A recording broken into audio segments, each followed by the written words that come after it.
एक बार की बात है, मैं अपने घर से बाजार की ओर जा रहा था। मेरे घर से बाजार तक जाने के रास्ते में काफी सुनसान रास्ता पड़ता था। कुछ दूर के रास्ते में कोई भी नहीं रहा करता था। मैं रोज इसी रास्ते से बाजार जाया करता था। आज भी मैं इसी रास्ते से बाजार जा रहा था। मुझे रास्ते में एक लड़की मिली जो बहुत ही डरी हुई थी। उसे डरा हुआ देख मैं उसके पास गया और पूछा, क्या हुआ, तुम डरी हुई क्यों हो? लड़की ने कुछ लड़कों के ओर इशारा किया।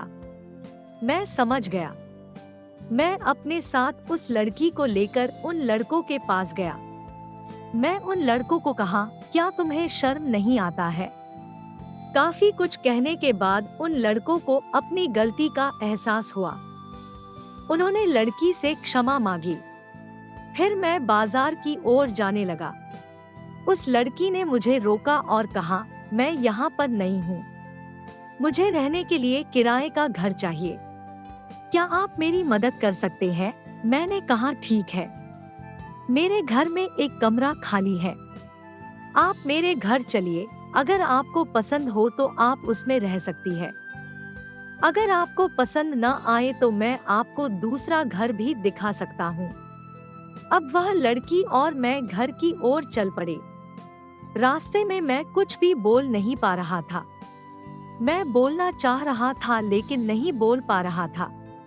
फिर उसने पूछा, आपका नाम क्या है? मैंने कहा, राकेश। और आपका नाम?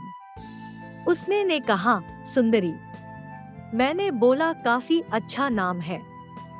अब तक हम घर पर आ गए थे। सुंदरी ने मेरा घर देखा और वह कमरा भी देखा जिसमें उसे रहना था। सुंदरी को वह कमरा काफी पसंद आया। फिर वह हमारे घर में रहने लगी। मैं उसे जब भी देखता था तो मेरे मन में अजीब सी हलचल होती थी। पता नहीं उसके मन में होती थी या नहीं। एक दिन मैं और सुंदरी घूमने जा रहे थे। मैंने सोच लिया था कि आज मैंने सुंदरी को अपने मन की बात कहूँगा।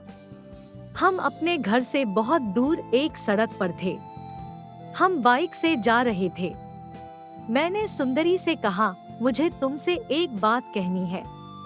सुंदरी ने कहा, मुझे भी तुमसे कुछ कहना है। मैंने कहा, बोलो। सुंदरी बोली, मैं तुम्हें पसंद करती हूँ और ज्यादा खुशी के कारण मैं अपने बाइक को संभाल न सका और हमारे बाइक का दुर्घटना हो गया।